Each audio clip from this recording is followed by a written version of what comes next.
Bremano pay me mo beka ye ho Benasco Ampon and say MPP communication team member Benasco Akwaba. Yeah, papa. Michelle Fidi Suda. Oh, yes, shopping. Sir. Hey, sir. But Nemzena, your bank use. Aha. Ne was okay. And ye bar na Michelle. Your body in shadow. Adekye Nsroma, honorable member of parliament, Wasa East. Wasa so Oswafo abedi akira na ohwe akwan so sabre no na me de akwan tete no pa sese ne ho ato no na so da bi ne ho nto no bi so na ho nto mi honorable Kwaba. Thank you. Kapombo kodi. Okay. Benasco Dabi man honorable shase because obehu asem we say more. Angry contractors besiege ministry. What is me sure what is asem me? Mate. Na adentina aban. Itimma obi adwuma so onye. Ekwan ana adwuma bi se na ebe wie na kana ye den enra ibe pictures no say unhu ya ibe ya kire den man basa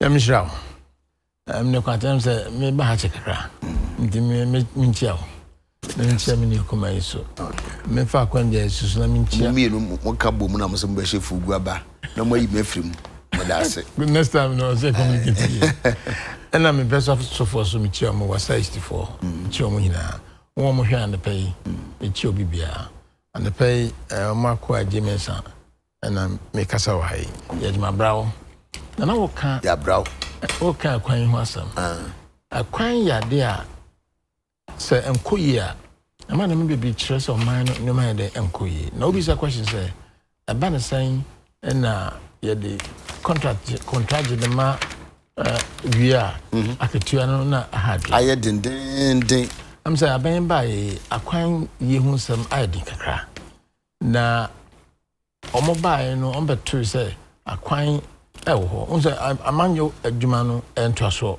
nti say oba na say oba mu a ajapade na kana do hina ye wo dia say mo am lawyers we mu say liabilities ni bia hina ye wo dia no be say be koso. But I didn't find ya topin and I am to Pasagora any akwanyi because akwano and no natural no me brima mpunto de eba. Enti no mimom de ha me kakra say sa time women me mfie me ni fancy females I would new patriotic party ma ban me contractors to the extent of my demonstrating and it's worrying because more alleges into aka from 3 to 5 years in the binagmo into aka the binima wu Ibima kokoji omom ko banks ekoji loans ni ade no ebi omo ejapade de so atoso ayajeje nti omo se yenhwe ni nchoka I think it's justified it's just to the extent say ombeko demonstration no anaso beko ombeba to dompre ewo enim ho no ye mi se enim ho na hadwen ni ntia na me de share se na me pese be bisa on say enye bredi kan ni a contractors ka say mo ya adwuma ye ntua mo ka dina me bisa se mona munima ban mu nsem se den ti na be ma se onipa na ye adwuma wie nso ye ntua ne ka eni asem em say me de me say ha me say contract na omuka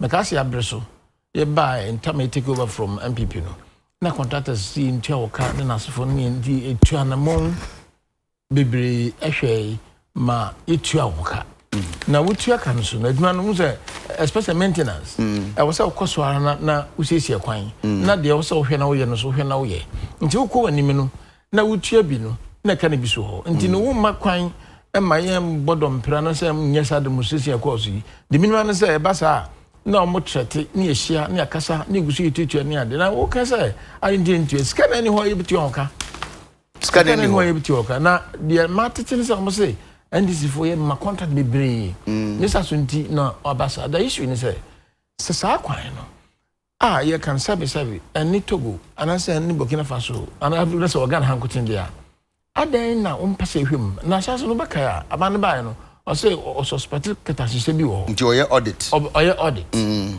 Na de ka see the pick ase po ni kokoro's no. Kokoro's o so omo audit me no ka say. Yin audit bia. I the results bi o. The attitude bo ni say ye terminate and as you twetwe contract binim contract bi person me ye on the court. But the issue is say contract na wa ye adwuma. Ohwe me no 2 years and 3 years ni a chadudo. Na abasa no sa kwan fa ye gya na sa asai atita pansam. Nti the question is say sa nipa no contractor no so wa ye adwuma no dia ade na ntua naka. Me kan krata no omo alagisa omo say so omo ba hom possession ntua oka adwuma e fo no binum ebepe say omo ba gi on diske bi ansa. Yeah. This also why I agreed to the percentage now and he ntua amount. Mo say me say ni ye adwuma. Na they are very fine people. Until some call, na minim say omo ye papa sa. They are competent workers, very efficient and professional. To the extent that say now no omo allege say workers ni bi minimal there just unisika na ansa no metua ka no. Another process. Okay, but main kind hono. Also he further also in Pakistan Kasefena Abdul Rashid Isa. Also he alleged that some officials of the ministry were demanding a fee before processing payment details of the contractors, saying that some of us have been pushed back because we didn't agree to the percentage demand from them. And it's worrying. It's worrying because for the first time I met it, public. So contractors are desperate to the extent that Omeka say internal details o madwuma yi no ma be ka say ye John bribe and say John ska ansa na etuoka that's one person who tua dia na ye ntuoka cry is worrying abenti na ni no hwe no resolve our problems in na me ka say omo say ye ma contract bibre nisa sunti na a friend say yintumi enko enim but still aban ma contract the workers are still an aban of ma contract the question say a kwan na ye ne mankai no e da asem na to ho so mo hwehwem no mo secretary se bi ho a mo manya report no na ye deal with the accordingly imra kwa so ho na ama to the extent say obi a wa kwaji bosia wa ye adwuma na wontua naka it's worrying it's disgraceful ye ndi enim say akwanje bebre ho a ye de isisi akwan na maintenance ndi aha mo say road fan ho sanso beka aman ba no mo say ye jaka as a time I year about 600 million our account for road fund. Now say Jumano, so contractor no or year Jumano or the certificate bar no chuanaka. It is a award the contract I bear by 2 years and 3 years or so we know. Chuanaka in we were brown year Jumano. Intended so the certificate bar no chuanaka or certificate one no chuanaka. Edum Ribia na fisa mucha by yesika influences akwan that time now ya bresuna you know say you fuel level and 40 pesos. Na you two mu you dey call and to 70%. This ka bem. In this kind of bemness okay so you increase your idea. Ada yan kopel busia bi amba. Na eventual contractors na aka. Ni wia ye dey bia adwuma no. Na sa so nti ye mampuntu ebe sa adwuma dey nim. That time no contractors ya adwuma kan na dey to chom nyina aka. Amenye sika so ediko ye nim sa na ye free ho no a. Yes na time na be 600 million so. E wo account no. The ATN say abamba not just oh ya kusi ya diskana akakosia wa as at July 2018 no na sa amwana na say na itwi ni na sa ohwa ayi at the end of the year no about 1.2 billion about account no so 1.2 billion about account na say your term no 2 years by July 2018 ni ya wie ni tu idea ye free some real ba sa time road funds can then and that is the worry. Because this time, you are going to scare new baby. This time, scabem, the 1.2 billion is big money. It's enough money, reasonable money. A bit to me, I can idea. And it is a contract to be no, what would the contract man answer the contract man? No, by 3 years' time. That's at hard time you see in a car. No, you're calling. Yeah, anything.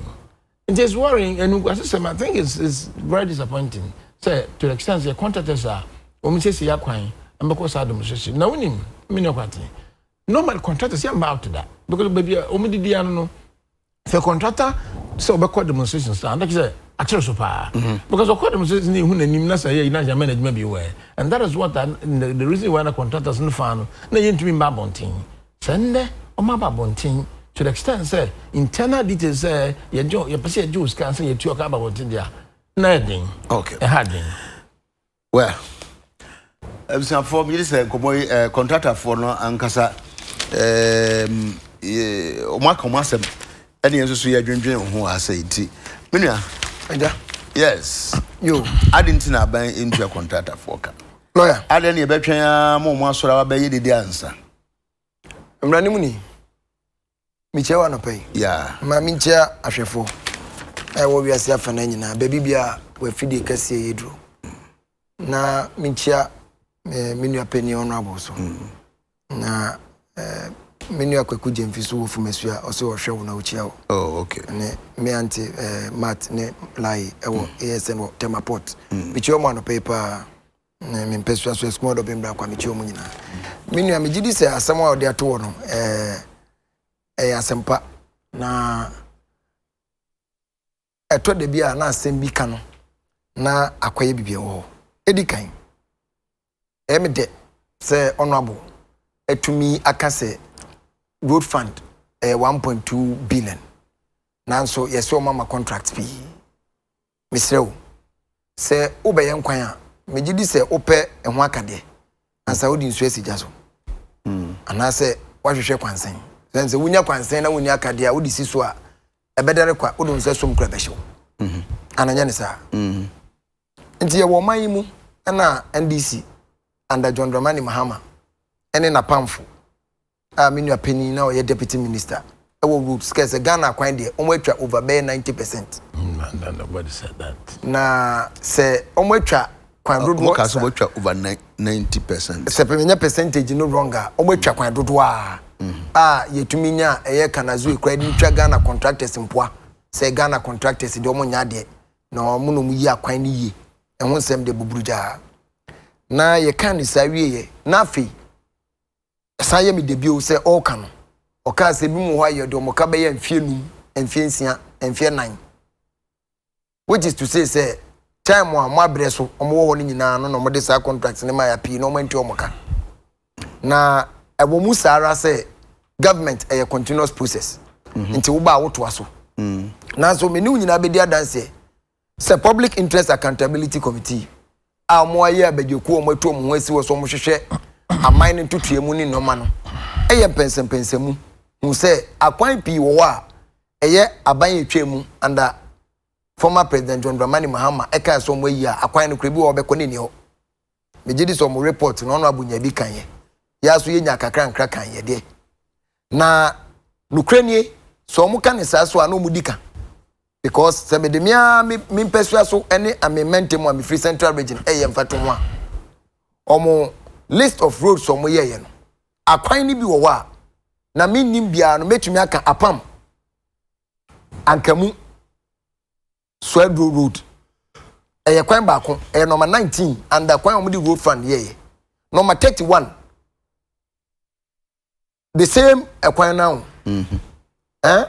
eye your friend is saying omo district omo capital me free di ni kakra ase kwan ni fifini but the same road near sign their contract ko fund road fund report no road so mo ye ya ewom enti ye ba ye no na ne papa mu awose wo ye proper auditing eya de wo so wo hwehwe mu ye sa nyenye bia wo se mesi na obente se me contract me ye kwan eya no kre so won krata obi wo wa ye de ano na ka kire ne transe kokotwa kwan na ntama obetwa be wie ne aye ho krata wie no nim se ya ban na te so ebia mesra me kan me mbu contractors enim ti anka se party binti na mbom ebia no nfi se ne nkofo bi wo ho betumi ahwa ma no nti ne wanya gidie ne wakoye but every contract must come with documentation enti wo ba se o de car anase ye de wo car awo se wo kire me nkrata se me de wo ka sei contract a wo de ma me nanu nie specifications ni nie afei na ma ye den makwa akohwe se adwuma no waye na mpampa na eya asefem na ebiem mimbu contractors entia because me etoda me anso nkrofo adwuma kra me ya ma wom keke no etoda oba behwe enti se wo ye na wo sika kokemu a eya de a eha adwene so I mean their shoes on that score but say ye benya abaye twemu nkrofo binom beka se mo de contractors ka mu ntua wo bra wonim se road fund ye benya 1.2 billion na wutumi ma contracts in excess of about 8 billion o de yem fatu ho anasa wo kan in reality say sanity oh so me figures ni wrong me need say honorable there no a minister ho to make me am accurate figures no I'm not supposed to give you one say what come some and so the figures I have is what I'm saying fund no 1.2 billion yearly and no more contracting so in excess of about 8 billion is that the position yes and in that manner no now automatically what the when we so as a mortgage road fund no what you say what the fund say what the road fund next year wa inti aban ne ba o sise no san kwanya sika wo e de aba betua wo bra wo de sia wo wa inti ya titiri yensa gu ya chi ebo yeyem esan bra yesuo sa no mo ye de aye but media de meka esiso and indeed and sana do be kan me ni me nu mpese ye clear one say ye fan say ye audit na the purpose no say de be hunu say ampani pass mesi no o fata so ye adwuma no o ye no wa ye awie nso so o fata se yetua ne ka ndi say ni pay a omo wo ho se bi omu a ye ntimi mfie nkan kire ne say asomasi obenten koto mode ye hwehwe mu no ye hunu say mo se na mo fata mo ma aka no de mo mfata ye betimi ayi sa ni pa na fremu minu anokra ni so that then come me gidi say contractors ni na ntumi nkase ntu omo kakra because enche ye kra no me ka omo ma ba yi o omo ma ba demonstration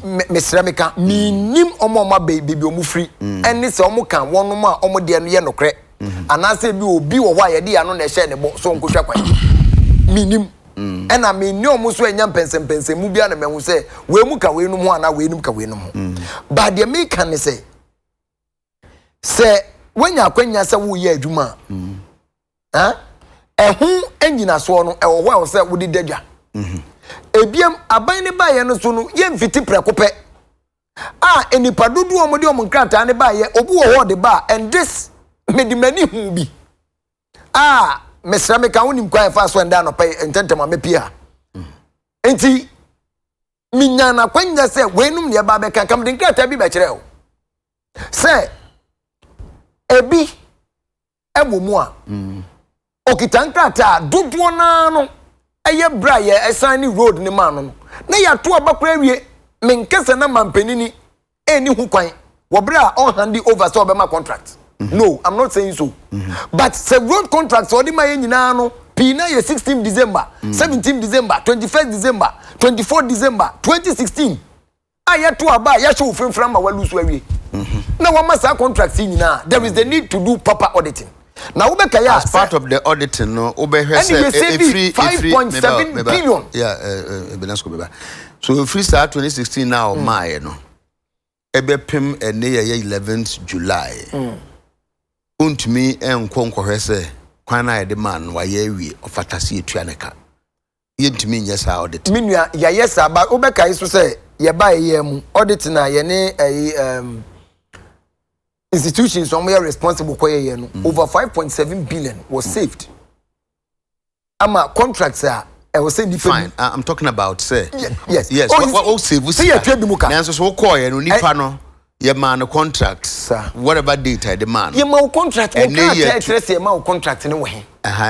was the details of the contract no wontumi hwe nipa nanim na won kan je say ye audit ni wie no ye hunu say na unni contract nti wo no ye mpia ma enunti na so that nipa no emfa ne ho mafra mu megina ministry aboboa no say obagisika enunti na make say wo mu ekoye no minim wom ena manya akwanya so antoto wom ano hunu but the oho no behu na mebisa senti sa exercise ne yentimi nye na ye hunu say oni pass mess ne benten de modde no dam kwan mu ti modde ne ye betua ne das mess benten mo amaka na de me won say na o kan asem bi say na minister honorable former minister can say be say ebinu wo mo say omo koye no om say atese agi skase anse ayama say no krese yama wo krata say koye contract wo krata nyina di dance say ye no kra ade no bi bituma tena ministry waka kire say wa ma misikase ya usika India Banasco mesra mi bisa wo ayasem bisa me tede wo kan lawyer anso ye nyina ye nim se ye Ghana yesu ni ye ban no eto da asem bi o hwa ye ntimi nka nanso me metimi atena ha na ma kan kire o people se esi da bia lawyer nkrata nyina ye enso so obi ka se fa bibi bra ansa fa bibi bra na me ka se yesu ni ye ban nti Any entity modi. But lawyer me ba. Ka say di no bi wo metim. Lawyer me ba o. PNP mfi ma. Lawyer me ba o. Dia me can see ne say. Enti one thing say somewhere April Ministry of Finance release over 3.5 billion my editor contractors benumka.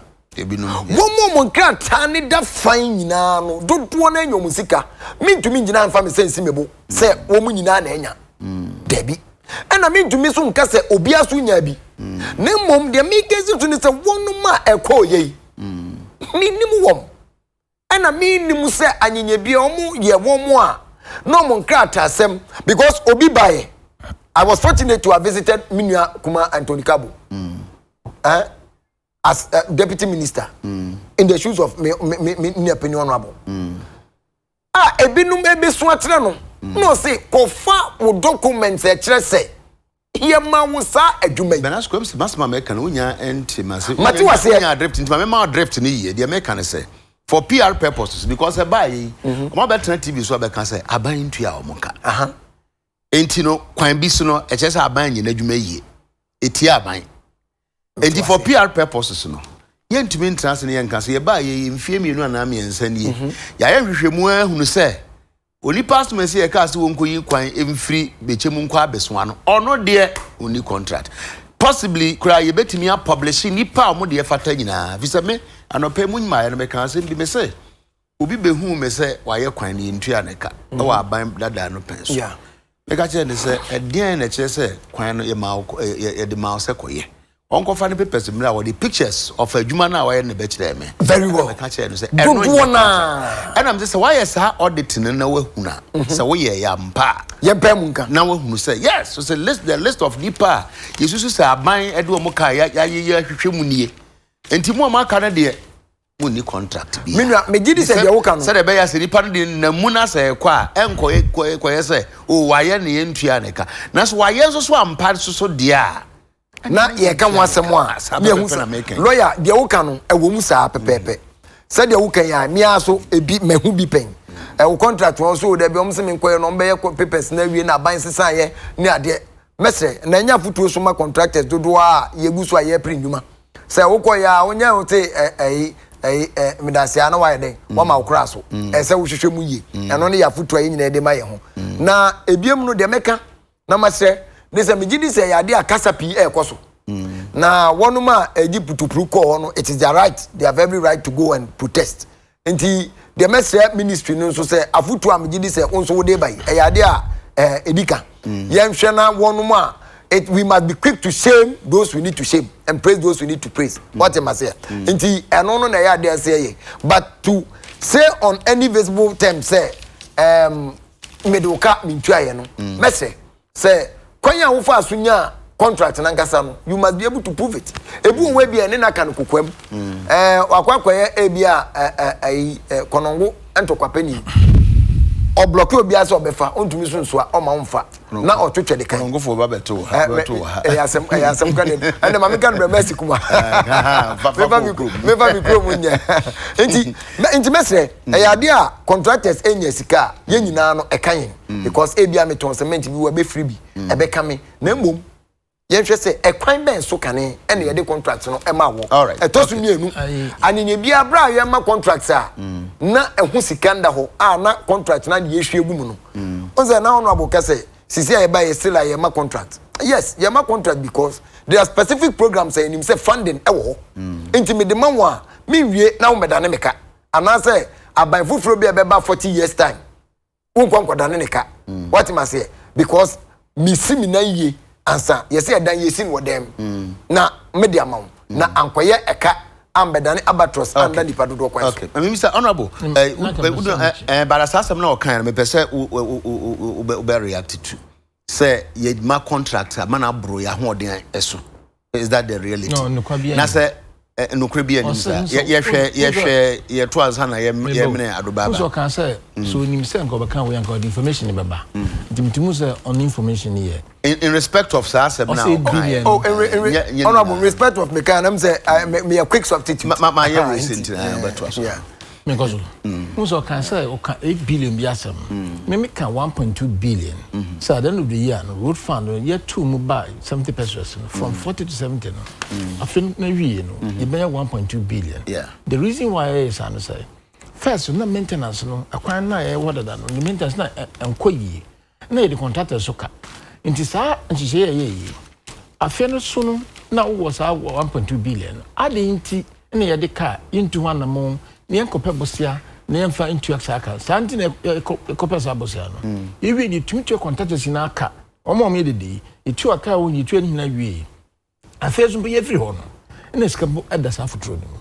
Na the name change honorable mutua omunyina aka asana mufi aban mu who say your mama your maintenance road fund is for maintenance and rehabilitation of roads nti ekwan hoda da no e say we maintain no nti road fund no and to try again fuel so I dey to it is akwan ni na and then we different from akwan so a wo ye no foforo na wagusu kotal na wo sese foforo nti ne wo akwan je bebre ho a ye dey finance roads ye wo external funding there was external funding. Se busi ebeka ko bisa ni abehwe ni da ye kwan abon amanoni ni yesa so wo GOG budget me da ye taxes ni ade no ye se de be ya kwan ina sa road finance you dedicated to us obi bia wo ba twika wo to fuel no ye de ntoto so a ye behwe na de sese kwan sa nsisi na meka na asem road fund ko ade na meka 1.2 billion no now so other loans ye betumi age and your taxation sika e behwe na be and also a different the metre say for maintenance alone ya kono na fans akwanja ho a was ehwe na erekoso bebre o maba no is for the maintenance of those roads and metre mini akuma no say so on information no a ohun na there was also another issue on Cocoa roads me can have say Cocoa roads no and Cocoa board for ni Ministry of Roads and Highways no mo hwe ya arrangement say mmia ye ti Cocoa no akwan ye ne hwe ni ye mukina na ba nsa no aban bae omo say Cocoa roads hina no ye den start to say investigation say auditing ana me no ka say auditing report bi am bae a be che say sa contractor we sa kwan we ye firim ene problem wo ho ntin say me no ti ha yi ye wo ha say na se contractor ye de kwan ma no so nsiesi na yintu anaka because abanda dan ne de man no a then it tells you say ya kwan atita pansami that is the reason why na me worry po mu say and yan kan hamam so bi anti say me no kwatin say contractor enye kukudru ababonten I be see that maintain that say so kwano akoji ni sika na dwon wan no entu anaka no sa workers no ministry wo am say yemma wo sika ansa it's a very serious issue say aban na wo so ansa na ye mo but then am person me kasa it is phenomenal. Exactly. But so what can you draw? You see, that's what I'm saying. Contractors, they won't demonstrate like that too. I don't know, and I say, they are frustrated. For a contractor to demonstrate as they are doing now, tells you say, yeah, quite a tap and sign, no problem. That is the situation. I buy, yeah, quite a tap and sign. And it's a fact. If contractors are demonstrating, it tells you that. I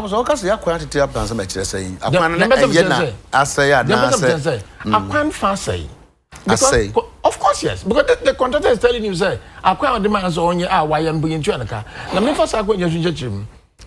Me no quati. So we are quite no one maintaining essay. So contractor and shall say a quadada woho. No the caterpillar and grade the kusiso. No tutu, no jaya. I bet Japan sound cry. That is what we are experiencing now. Abandoned by contracting or the no so investigation. It tells you, say, a quiet pan educated about Kukatebusu.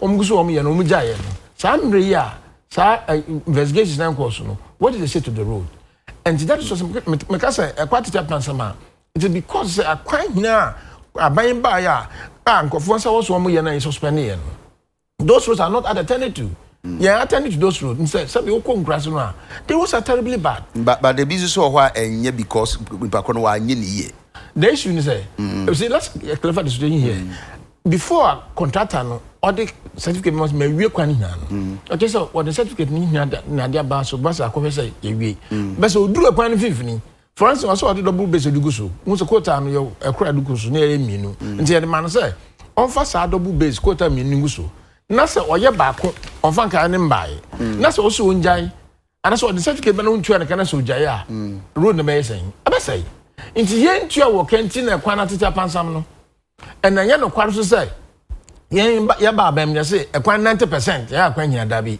and this never said say ya be Ghana kwan nyina they kind say Ghana kwan yi ya hyem kina and of course ya kwan my case my do na thank you ya hyem kina and any kina no ya ba yi ni now we can have a lot of evidence to show sir a friend saying Kwame implementation and many of the roads even so man kasa regional bebre I will be anim say ye kina the road ni say the issue ni say even a kwan ni pa ya wie no aban e maintain e ba so say now what we are seeing is aban ni ba no because you can't say ya sheka na kwam kina ntino na on ba on person ko fun say anya situation and say no I'm suspending ni na for 2.5 years yeah attention to all this akwan na say so you go back but obesa na me ayadwen honorable say kwan bi ho a say maintenance onye maintenance bi ho a ye wie no because when you say kwan ye wie na na ya start maintenance we maintenance e bra kwan na sha ase say and I say your period bi ebi ho a ye wie ye na afikura nso na asan and I'm telling you say most of the roads I'm telling you say most of the roads because they be anya faso na sa jumadi e demand on wie no na o ka so nja no na so the certificate ba wan tua no e be say in the issue including the ya wi mpo no how would you know say akwan na wi because ya kwa ya wi ya yeso marking dey just say ya wi no thank you nti akwan no yeso marking na ye deliver ye handover ya wi nti no say akwan na say then it's a problem because akwan person say normally ya in twes kan na wi nti say akwan na say sa ne sike na wo no na mbo yusu na ye den e dey you not admit say contractors no be ho mo nyom adwuma and yes you pass wo mo of course yes and okay.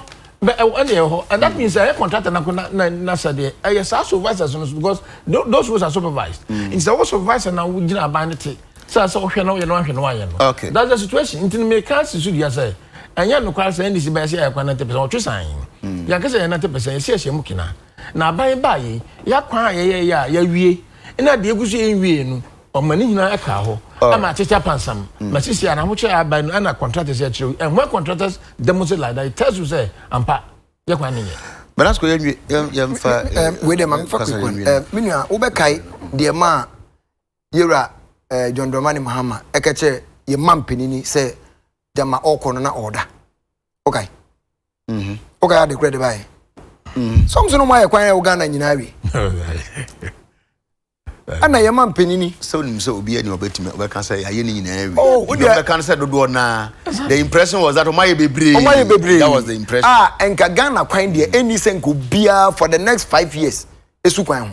Who said that? Me there. Said ya na NDC for the next 5 years. E bodewro e ka say ye twa kwan ya infrastructure ye ya kwan bebre. De obeka bia say ye person kola nya enwumesu ante be free say tesco say ye kwan. Ya pese ye she kinama nkrofo ye church omade wo adisuabre teacher training California ye ya kwan de obeke bi ndis for say ye ya kwan nti se nne honorable say akwan asai ma contractor for jum sika e won kakra abomi pusa kosenka abanya otiso wa asem a wo kan nyina ne say ye ya kwan ma the then major opposition leader no obi anim so ba be mampanini e ka se bebia mekobiom say o makwan atutu o kan wo say jama na otekam na oda. And yes, na yenye ashefo na bebu aten but the mekansi so ne se mese say anamuntu a contractor say to me for me minimum ni asem because odeka anase obi de uka eye ne breso ne deje brempi no amza kwanya pi wo so betumi afa age omusika na mom nia misra to so se eye ne ye nuanom mo wo afa na ka no mo akire mu se akwan na de ma contract no dodo ayantua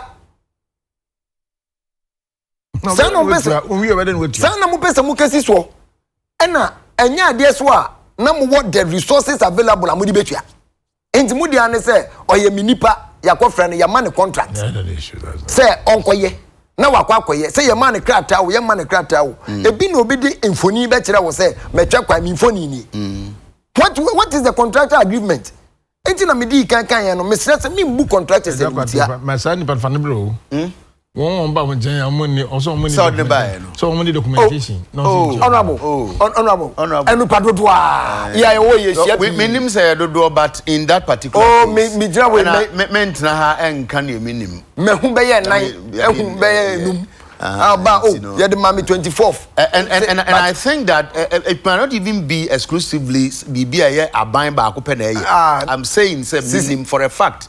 Says sometimes because you see the minimum idea Uncle Juma Brian ye home kratas. I mean this is something that is phenomenal. But the problem with Uncle Boy and any the Eden say. Or Beka ye management and in Tino Wakanatu. And into otherwise, you see, will be a family. Contractable all year, Juma. I am a certificate all year, Juma was happening so. And now, certificate emergency, so Crana Cocoyas are complete acquiring and also on by the vibration on that original project. It is acquiring. Also, you use a certificate of another road, not all the variation editor. And say, yeah, variation documentation. Only a ministerial, the winning.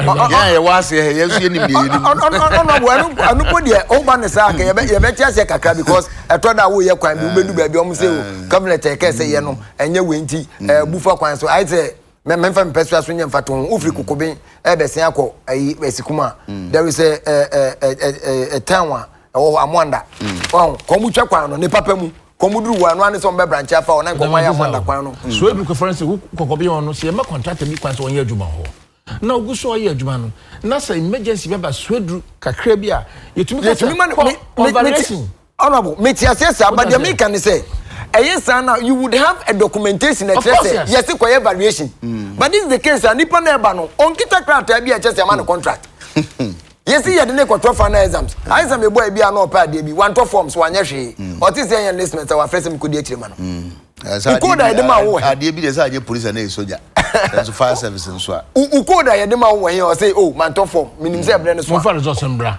afam na mo timi hu sa ewen okay ya je atumu na mom 40 years time so munya kwanya 2.5 years honorable 40 years time munya kwanya ba ba mu a mudi adwuma mu obi se onya na mo aka kire ne se de ma wo ye ntro ka tanto ho aban sisa aban be ye nhwehwemu okay nje bia na osika akoche no wate ne ho ase ogituma no mama na akoye anase ye de anu aka ye de anu mankofo road contract of about 5 million Ghana cedis me so me two contractor for no for se wo koya aban adwuma hwe se we ye nhwehwe ya wo se we no adi so nipa ko na o mo adwuma na so so nkoye na ya mpa so otumi kura so ye de odesa adwuma no ma wa na ba lawyer nka ono abu da fair to us so my figure na me say is in excess of 8 billion contracts omde my omunya 1.2 billion and also road fund the mortgage and omde si awowa that is the truth and intina mu we expect this sikano okay come to the ground let's say road fund no make catch us road fund ono say watch him but the mechanism the mechanism say enka obeboa ye nyina say enka o ma hwefo hu say ebi abanasco ye trofo je okan enye no kra na mbom ye ma contract to this team now what no case won't to me information in bad just me see it is in excess of 8 billion that one I stand by it who say true what was the figure okay mu mortgage or so ko faba mu mortgage sika no no ma mortgage okay mu si awa no mu di si awa mu di sika ne si awa aban buy no 17 billion in parliament Minister of Finance because 17 billion and na ye acquire yin na no ida ma contract 17 billion and you catch us on no we are talking about 8 billion me see road fund on road fund alone that's not true road fund alone I'm not talking about other sources road fund let's put the break here government corrects economic fundamentals say a video President Danko Akufo-Addo says his government has over the last 2.5 years acted to correct the fundamentals of the Ghanaian economy which prior to his assumption of office were in total disarray. The fiscal deficit the fundamentals na for correct 5 minutes na here na ko I feel ho ato ina ho ato ye yes minia say ahoto maimu a ase ho ato ya nanka say ho ato you me say I feel they say ho ato in terms of say ya correct fundamentals correcting when just ebi na contract say ko demonstration ebi na nra sa akunye preko kase e bai na na so nra e bai na minna kwatin can you imagine say ahochira aboman infrastructure teacher pansan na adeche ya tufuelum adeche ya tuso hinemu minu de you know because you know where the same market nti say obi ka to say fundamentals na ya correct no the assumption say in your mind kuyi so correct fundamentals no you free and sana take off number who say I World Bank from Bokai by 2017 omo che say enhihye aban ndc aban here by 2017 no economy no be start say then improve was our indicators in GDP nasefo because of investment, huge investment in the oil sector. And I'm aban by sa many no investment ye no time no actually so to say and you know anya the aban by within the short term no boss abra no because obekaya 2017 and you say inflation then and GDP na dey improve. It is because of NCCA no and we say money continue. Okay, but more specifics now. Or say the fiscal deficit, which stood at 9.3% in 2016, has been brought down to 3.9%. It means that Abaya take a step B. These were already arranged situations. I'm telling because of the oil and nasifoni identity. Abandoned by the enemy say Busiakas you be said that's fine. Because we bisa Busia Bibra, we take bill into your but such say fiscal deficit reducing and friends saying GDP improving again. It is because of arrangement now what are that until over 2 Jabaran and your shame. Apart from loans or Chemi. These are issues that now your cash investment back was right in some investment I can see our income as externally engineered. So one more companies on me said when county day Sikani Nasuba I go back and try me that's the reason why I also say it's the GDP I improving county day now. It is because of the oil sector and other big area improve here. They are not locally engineered. Now same banks are you spend about 11 billion Ghana cedi to collapse banks. In the end, we will not collapse those banks. Then we scan and collapse here. You are here. Local banks in Gugu. They've killed all of them. You are now being put as number one. I don't even know I'm not you tweet you and some which now. It is not as rosy as you see, but we think it's a yenim. Since you say pa, you're the two. And it's about it one, and who's so na ebe. Now, a bay so buy Busia na de could be sad, and as for Nadina, then no more the airport. That's what we are saying. But tell the sound now, but me actually.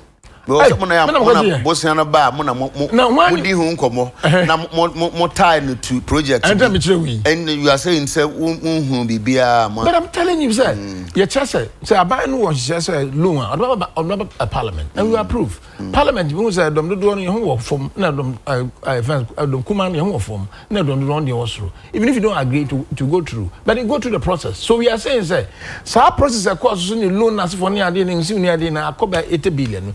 And they're poaching pana because so health sector okay road situation now so this is free education loan here kwageno I don't need free education or internally generated in year into bisa society bill you said it here and I buy to be prove society billion senior there but we are saying say and she said papa the two in the oil sector as a phone in Kauna Dinan the papa it's a continuum. Nessa Swinty, a Juba be as well in this year, shall say, young men win, that's up by heading a trust on a coso. It may count, it is a. If the president says the fundamentals are those GDP as from near there are issues as a more. And she said, you're the two. But I bend what you may.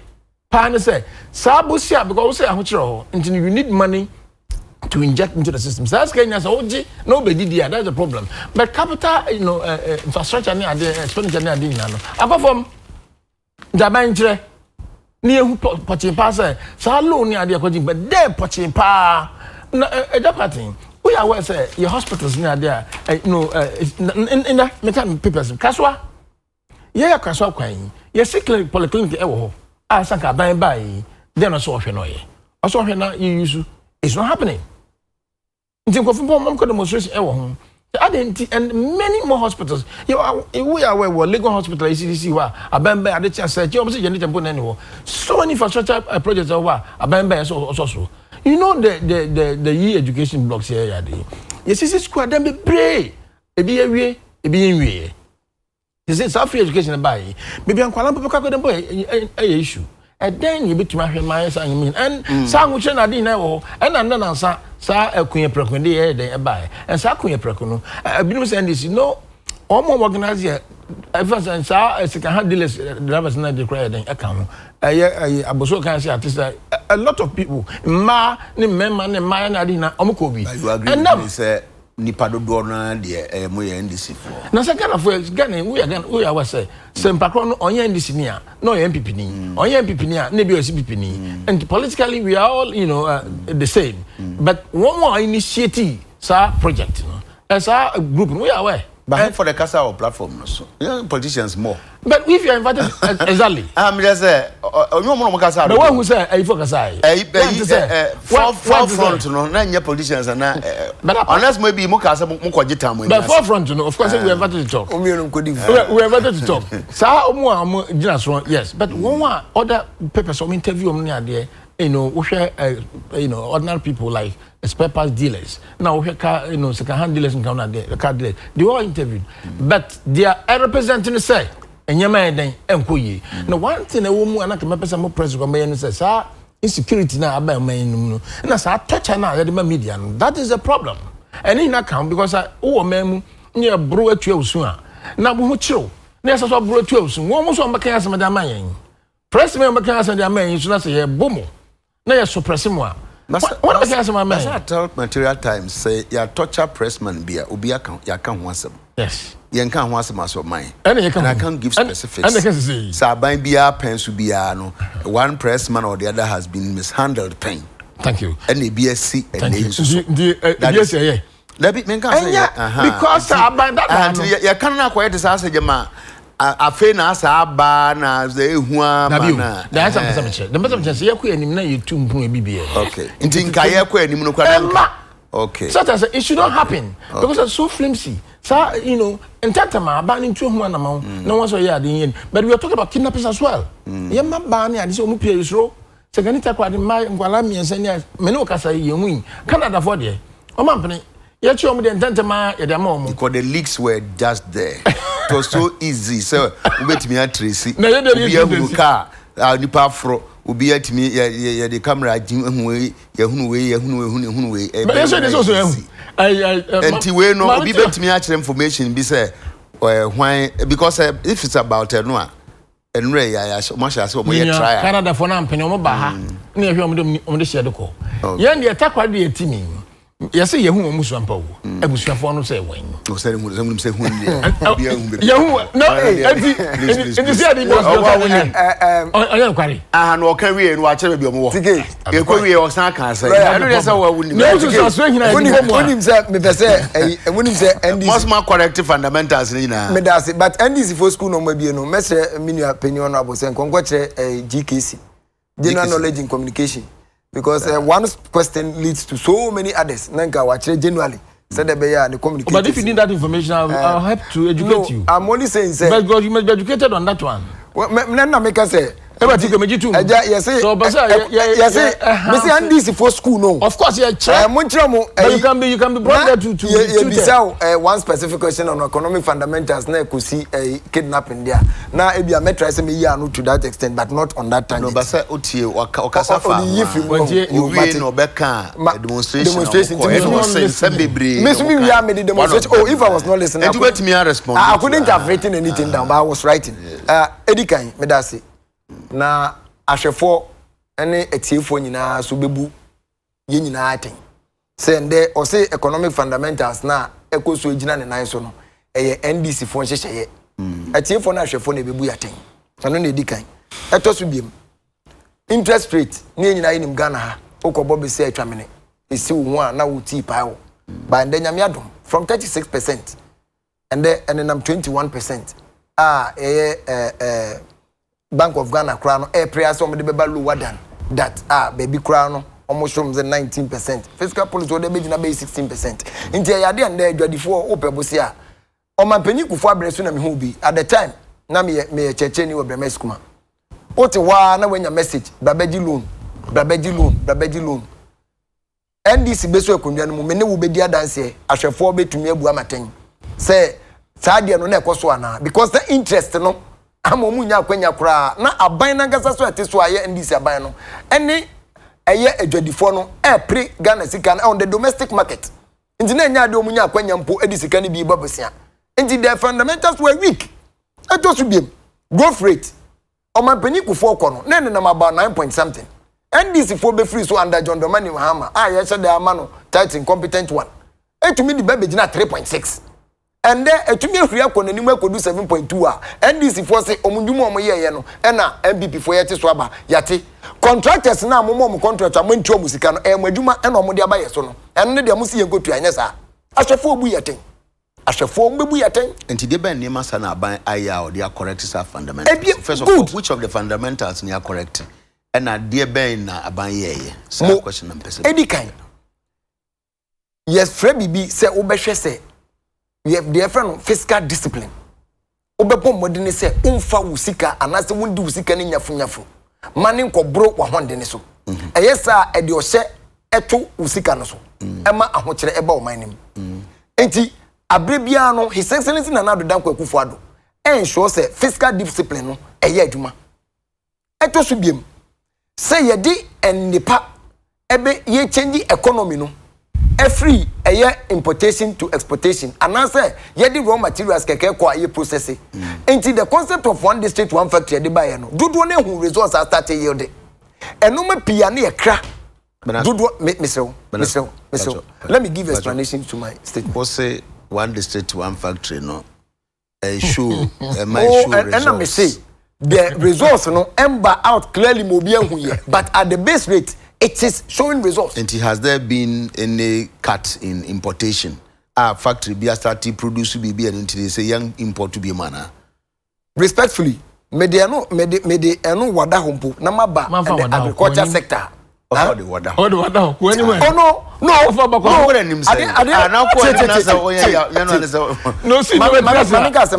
Mamika Semcho. Go to the northern part of Ghana. Factory ya koshe revival no. Yeah, question revival no. When him so much na production. And the factory no. Again. Pharmaceutical industry I'm produce the purpose of education ye church a man for. Oh, rice factory ya no North. It is working. I reduce the importation of rice kakra and buy cereals are na ye kra. Me no ya adwen say sa na mo na aban etu no. Ebenya effect bi ebenya sunsanso bi but gradually but to say no oh but mo want to yeah there na to mo trillion I'm telling you yeah time na say all of the okasa no na me try until me say so be try enti de na me can say science na de menyi ni say ebeba me gi ni say ebesesa but no say eba de menyi ni say so pepe na can say for now no we have not seen it clearly but enoma ye dey to akwa maybe not at all. Let us come an issue of one district your friend is saying planting for food and jobs ye nyina ye ti Ghana ha na sika ye de kra ebro e de ba a de o se anaso how de to Ghana sika so enye sika kuma. And I know say unim say nyina eto man mu as at last year Ghana kokra buru afri bia to me services are provided my farmers no etumi nya ho akwanya man ye export board ye afri Ghana agogo wa umbeso aso ne omeaye etumi export board ye na adekwa ye nya income eba o man mu ni nyina no ba na ebe so o man na sen na man nyina so enya ne sa ebiem adwadifo ahotoso ye de ama wo mu a enne volume speed to me ba port cutting of taxes are cutting here smart move say onipa no wo ma o se dudu oto no so wo port wo de na meba e ma ne ho che no 30% on vehicles aye free ho 50% on goods e free ho ama adwadifo enya hotoso nuisance taxes bia omode tutu so ye ni nyina no yade a ebe show man the average Ghanaian bisa say wenum nyina akoso a eba ne sen na bia mfemiensa ana mfemienu atwam na meto spare part bi sidia and that's when you see the economy mo minua inflation ho asem na wo kan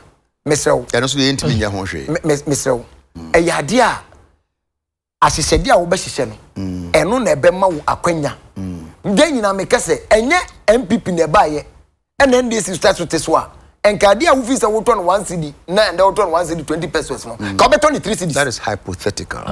Yes, and it can be proven by their track record. Okay. Offer no 3.6 okay.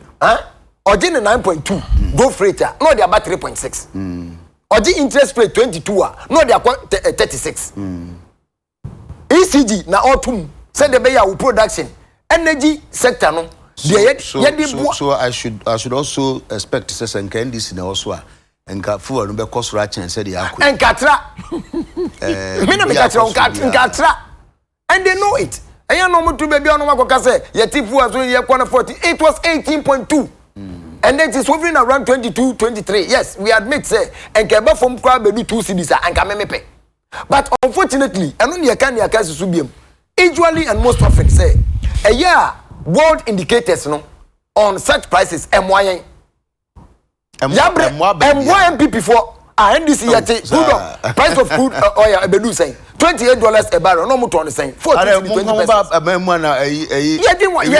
gusu bo humpa ya blessing no mampeni kufo e ko $147 a barrel me boa record ya mo fa me ma bi onya den o so onya den me boa o se dey me boa price of crude oil am ba for me now be kwai manakasa manakasa yi amma fu me be manakasa me fa ma bi moment na say on about time udi ye kra me ndru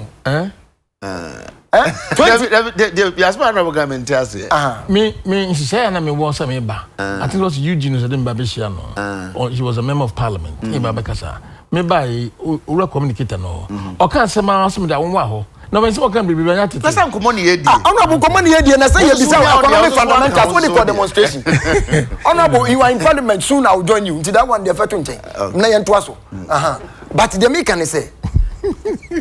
say aside all these indicators are yedi aba no policies and programs ayedi agu fomo a emma Ghana fo nya hotoso a ahoto papa bi bom abrabom say NDC wo ba ko pe ansa ye be so no mo kire policy alternative omo de be mayen mami fe mission mo demonstration omo ko ene so just a bit of it one they have their democratic right so omo be demonstration nti e bo mo abaso but the demonstration be turn into health work now be wi akotena bia ba akodi fufuo anom nkwan so a eno so na nka wahwe niye but Ghana for a omo ye demonstration na ya tete se MPC mu ye so na omo se wan fa wonipa ma we bia na ya beto atia won ba se nkofo ba ye no eno de atesem o ye tete nti atesem but Ghana ni maame na otidwom no oba behwe sa nyenye bia kane no na nka mato me trunk and box nyina wie me kwan me kotu admission fee 2000 and then obi enhye pa we ye free was a free SHS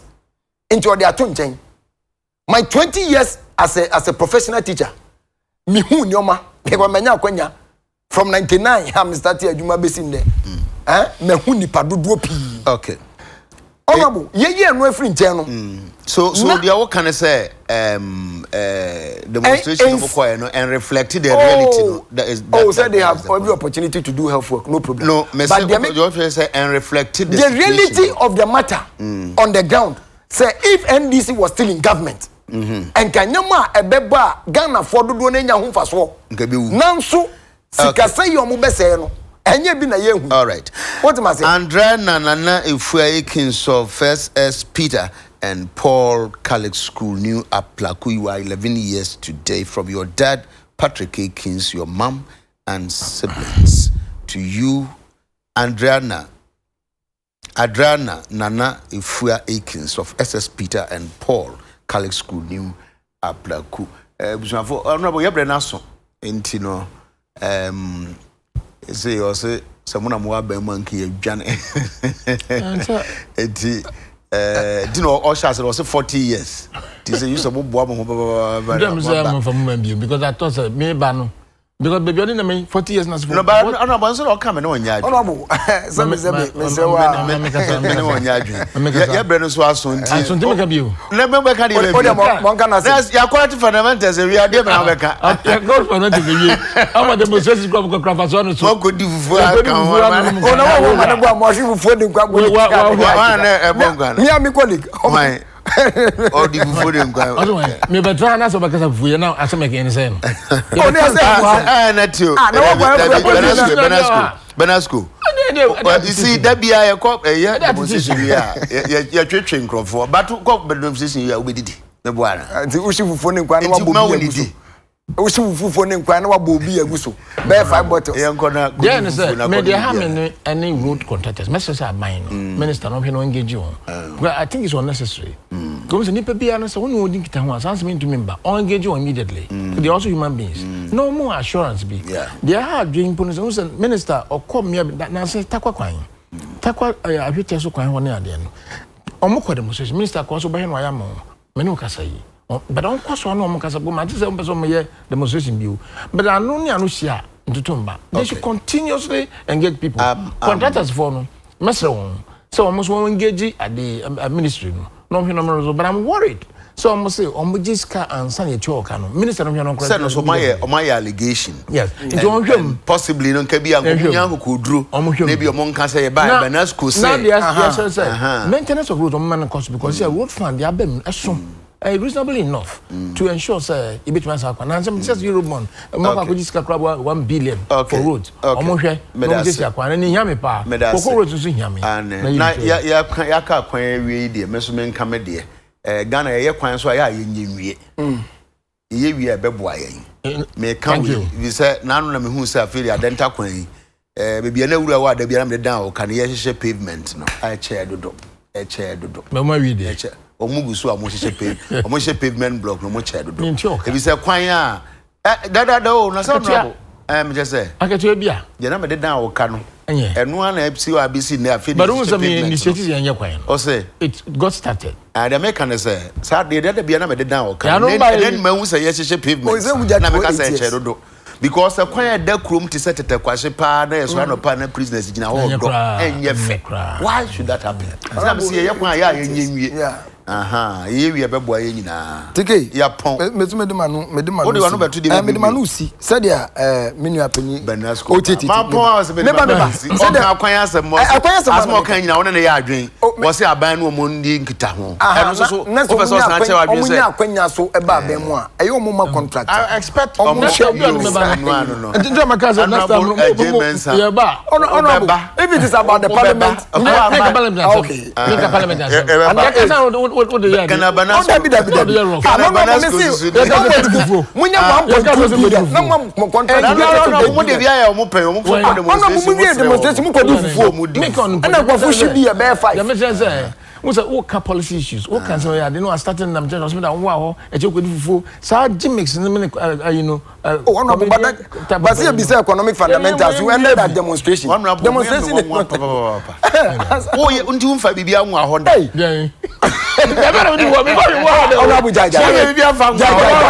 it is about being an that one which is ntu be yes onye bibi nkoduru e bia nso de the platform me cast no make keep on his angle is different but your point e be din komo okay you it's different it's not no the angle you are bringing something for be man your point e be din komo wa chire o ti ase but you starting here na nyina ye wo me nya bi da ni nyina ye ka ko me ye ba wo ho sa na me na bi na dia wo ho me so baby program do just say the wo ho because baby time no ko no I me so me dia wo ho time be aduma e be say